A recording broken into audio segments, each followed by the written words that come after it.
Sophie, bonjour. Donc Barcelone, vous connaissiez déjà ou c'est la première fois pour vous? C'est une première fois, athlétiquement parlant. C'est vrai, c'est une découverte de tout du stade et de l'ambiance un petit peu espagnole. Ils sont amateurs d'athlétisme.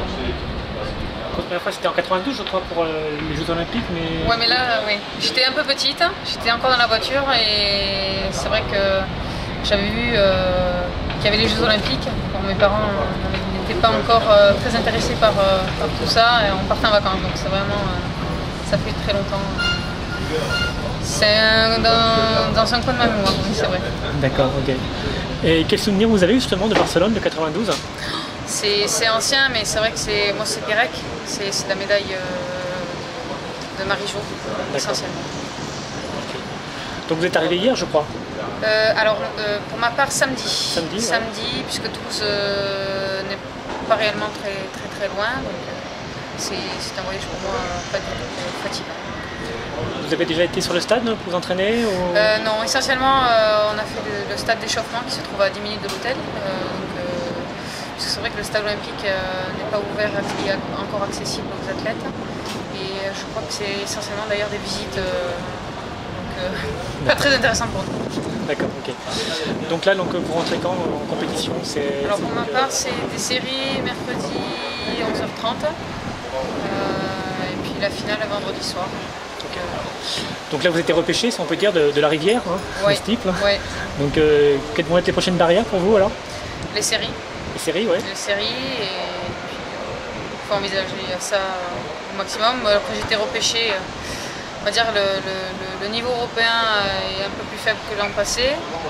Les filles sont sensiblement, on va dire, aussi peut-être émoustillées de l'an passé où il y avait un championnat du monde, des athlètes qui sont peut-être pas là aussi. Donc je suis dans les clous, on va dire, parce que je suis 7e européenne, je crois. Donc, voilà, les séries. D'accord.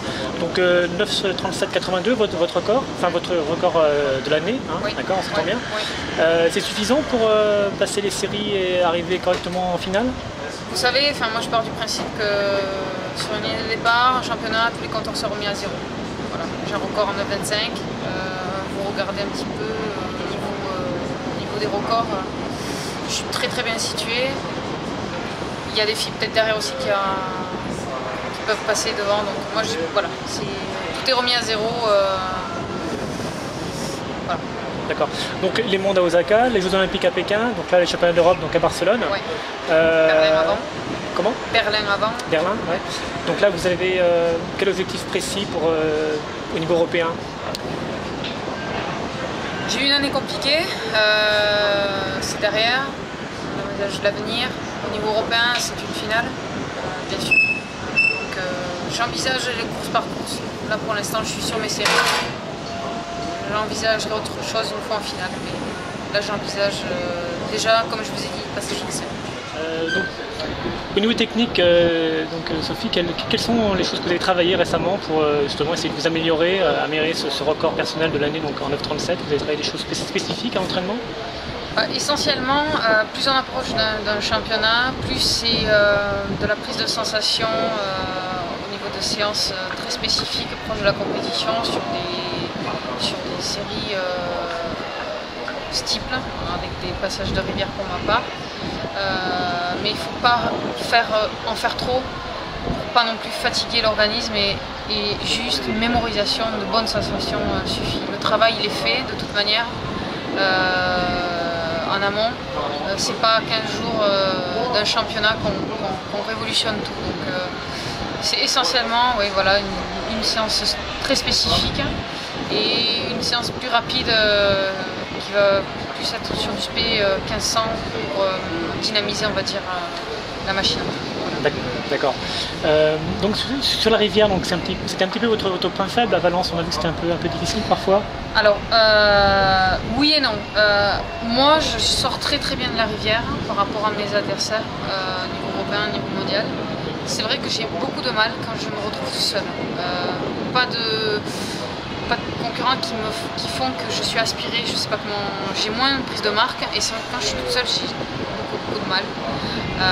Mais une fois lancé dans la course, comme les chevaux, hein, il faut y aller. D'accord. Donc voilà. Donc vous aimez en fin de compte la course en contact comme en cross-country finalement? Exactement. C'est l'essence même, je crois, de l'athlète. Et moi j'adore être en contact. Quand il n'y a pas de rivalité, c'est moins intéressant. C'est vrai qu'on se cherche toujours quelque chose, le vélo, bon, après soi-même, parce que c'est vrai qu'il faut y aller. Et à Valence, je crois que j'y suis allée sur 1500 mètres, et puis j'ai pris un coup de chaud. Hein. Il y a un journaliste, je crois, qui m'a dit hier qu'il avait pris ma suite de chambre, qui m'a dit je ne sais pas comment tu as pu dormir. Mais évidemment, je n'ai pas dormi. Donc on arrive là-bas, seul. C'est vrai que je suis humaine, j'ai pris un coup de bambou, et la rivière étant un obstacle quand même peu commun, j'ai beaucoup moins bien passé les obstacles dans les derniers tours. Mais bon, je ne me fais pas de soucis, j'ai l'habitude.